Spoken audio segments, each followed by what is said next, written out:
जीवन हमें महान बनने का हर पल अवसर देता है। यह हम पर है कि हम उस अवसर को किस रूप में देखते हैं, चुनौती या समस्या। क्योंकि लाइफ में देखो हमारे पास अपॉर्चुनिटी कई रूप लेकर आते हैं। कभी कभी क्या होता है कि हमारे सामने कई समस्याएं जन्म ले लेती हैं और उन प्रॉब्लम को हम देखते ही रह जाते हैं और सोचते हैं कि यार ये प्रॉब्लम कितनी बड़ी है, इसको टैकल करना कितना मुश्किल है। फिर हम हार मान लेते हैं और फिर हम जो काम कर रहे होते हैं उससे गिव अप कर देते हैं। उसी समय पर कोई दूसरा होता है जिसके लाइफ में भी सेम चैलेंज होता है लेकिन किसी और फॉर्म में, लेकिन वो इंसान उस समस्या को समस्या नहीं देखता है, उस समस्या को अवसर देखता है, अपॉर्चुनिटी के रूप में देखता है, जिससे कि वो अपने काम पर लगा रहता है और सफलता को प्राप्त कर लेता है। फिर हम देख कहते हैं कि उसकी किस्मत बहुत अच्छी थी। किस्मत जैसी कोई चीज़ नहीं होती है। किस्मत क्या होती है, भाग्य क्या होता है? जब आपके कर्मों का जब आपके कर्मों का आपके अवसर से मेल होता है तो इसको कहते हैं भाग्य। यानी आप जो लगातार कर्म कर रहे हैं उनको मिलना अगर अवसर से हो जाए तो आपके भाग्य का निर्माण हो जाता है। फिर हम दूसरा व्यक्ति आपको देखकर कहेगा कि कितना भाग्यशाली है। तो हमेशा जीवन में कोई भी अवसर आए उसको हमेशा अवसर के रूप में देखो। कोई भी चुनौती आए या कोई समस्या है उसको हमेशा अवसर के रूप में देखो, ना कि उसको समस्या के रूप में देखो। आज मैं पुष्पेंद्र यादव स्वागत करता हूं आपके अपने YouTube channel study with philosopher Baba में। दोस्तों, आज मेरा ये वीडियो बनाने का मकसद ये है कि UPSSC VPO और अदर अपकमिंग एग्ज़ाम जो कि UPSSC के थ्रू आने वाले हैं उनको लेकर मैं आपको एक ज़रूरी एडवाइस देना चाहता था। और मैं चाहता था कि आप लोगों को कुछ चीज़ों से अवेयर कर दिया जाए ताकि आप सभी लोग अपनी तैयारी को और नए आयाम दे सकें। क्योंकि कल मेरे पास बहुत से कमेंट आए थे कि सर आपने परीक्षा मंथन की जो बुक बताई थी उससे आयोग में कुछ नहीं आया। आप लोग अभी भी आप ऐसी बुक्स की तलाश में हैं जिसको कोई बता दे और आपका पेपर वहाँ से आ जाए। आप लोगों ने अभी तक बुक के मर्म को समझा ही नहीं है। तो मेरा वीडियो बनाने का मतलब ये है कि आपको अवेयर किया जाए, हर चीज़ को लेकर के आपको रियलिटी बताई जाए, एक ऐसी रियलिटी जो आपको कोई नहीं बताता है। तो सबसे पहली चीज़, आयोग जितने भी पेपर करा रहा है, मैंने इस वीडियो को टोटल 6 पॉइंट में बांटा हुआ है। ठीक है, तो सबसे पहला पॉइंट, आयोग को समझें। आयोग को समझे का मतलब है कि आयोग अभी हाल फिलहाल में जितने पेपर करा रहा है उन सभी पेपर को आप समझिए। दूसरा पॉइंट है, आयोग के हाल ही में कराए गए सभी परीक्षाओं पर पैनी नज़र बनाए रखें ताकि हमें उसके ट्रेंड का पता लग सके। ठीक है, मतलब आयोग जितनी भी परीक्षाएं करा रहा है उस पर पैनी नज़र बनाए रखो। आज कोई पेपर हुआ जिसको आपने नहीं भरा, कोई अदर वैकेंसी आई जिसको आपने नहीं भरा, लेकिन आप उस पेपर को ऑनलाइन या गूगल से डाउनलोड करिए और उसके ट्रेंड को देखिए कि वो कैसा पेपर पूछ रहा है। फिर है, मैराथन क्लास या शॉर्ट वीडियो या शॉर्ट नोट्स किसी कोचिंग संस्था के काम नहीं आएंगे, बल्कि अपनी समझी हुई भाषा में बनाए गए नोट्स ही काम आएंगे।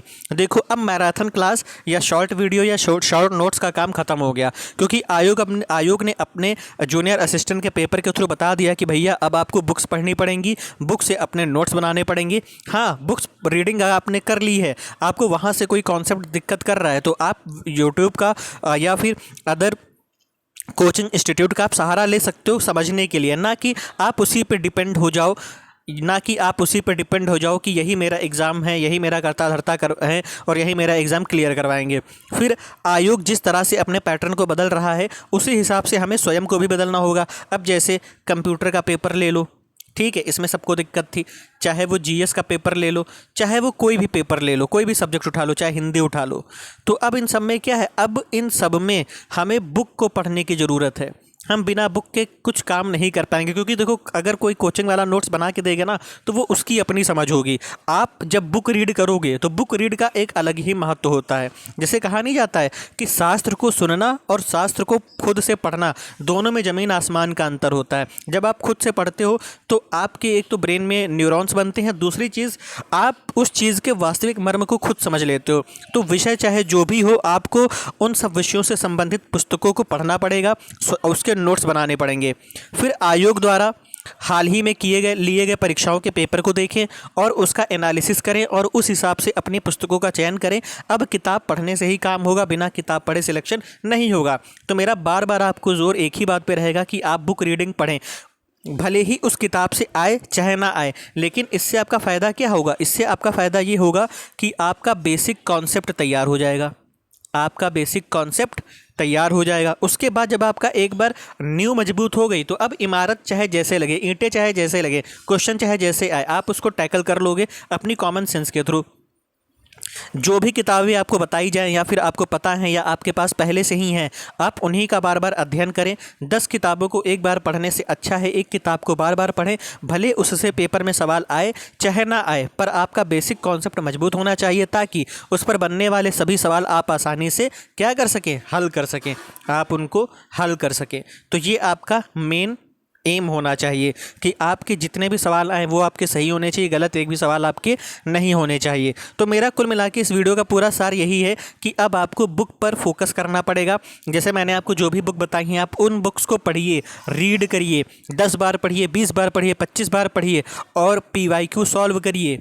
ठीक है, PYQ सॉल्व करिए। कंप्यूटर के कहीं से PYQ मिल जाए यूथ के तो उनको सॉल्व करिए, उनको रट डालिए, तो आपको आयोग में जितने भी क्वेश्चन आएंगे आपको देखने को मिलेंगे। बाकी मैंने ये नहीं कहा था कि आप परीक्षा मंथन पर ही डिपेंड रहिए। परीक्षा मंथन आपका बेस क्लियर करेगा और मैं जो नोट्स प्रोवाइड करवाऊंगा वो इसमें एडिशन का काम करेंगे, एडिशनल वैल्यू प्रोवाइड करने का काम करेंगे, जिससे आपको चारों तरफ की जानकारी मिल जाएगी। और उसके बाद उस नोट से कुछ भी बाहर नहीं जाएगा। अगर उससे बाहर जाता है तो फिर वो आयोग की माया है, आयोग जानता है कि वो कहाँ से पेपर बनाता है, उसको कोई नहीं छू सकता। लेकिन हम फिर भी कोशिश यही करेंगे कि हम चारों तरफ से कंप्यूटर को घेर लें ताकि कहीं से भी कोई भी क्वेश्चन का झलका सा भी हिंट आए ना तो वो हमको ये लगे कि हमको पता है, बस ये ना लगे कि हमको तो इसके बारे में जानकारी ही नहीं है। हमें पता है वाली सिचुएशन में रहना है ताकि हम क्वेश्चन को क्या कर सकें, टैकल कर सकें।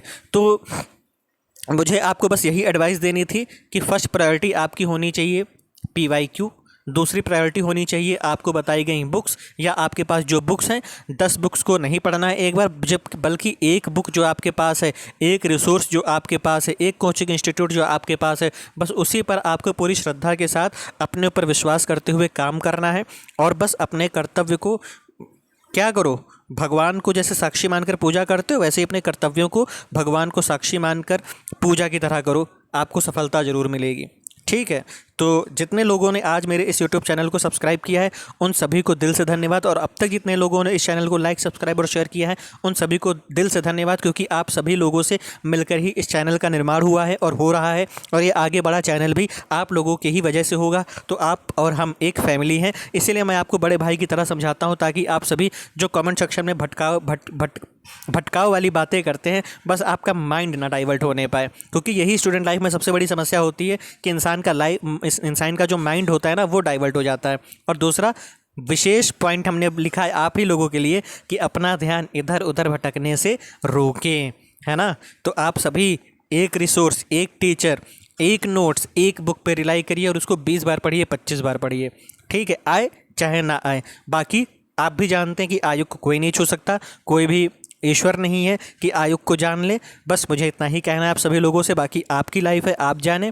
और बड़े भाई होने के नाते मैंने आपको समझा दिया है। और आप लोगों को मेरा ये इनिशिएटिव अच्छा लगता है अगर, तो आप इस चैनल को लाइक, सब्सक्राइब और शेयर करें, और इस चैनल को सब्सक्राइब जरूर करें, स्टडी विद फिलोसोफर बाबा, जो कि आपका अपना चैनल है। मिलते हैं नेक्स्ट कंप्यूटर की क्लास के साथ। तब तक के लिए आप जो कल वीडियो मैंने अपलोड की है पंचायती राज संस्थाओं को सशक्तिकरण करने के उपाय, वो वीडियो को आप पढ़िए। और नोट्स मैंने टेलीग्राम लिंक में चैनल में डाल दिया है और उसका टेलीग्राम लिंक उसी वीडियो के डिस्क्रिप्शन बॉक्स में है। आप वहां से जाकर के चैनल को ज्वाइन करिए और वहां से नोट्स आप ले लीजिए। मिलते हैं कंप्यूटर की अगली क्लास के साथ। तब तक अपना ध्यान रखिए, परिवार का ध्यान रखिए और खुश रहिए, और अपना ध्यान इधर उधर भटकने से रोकिए। धन्यवाद।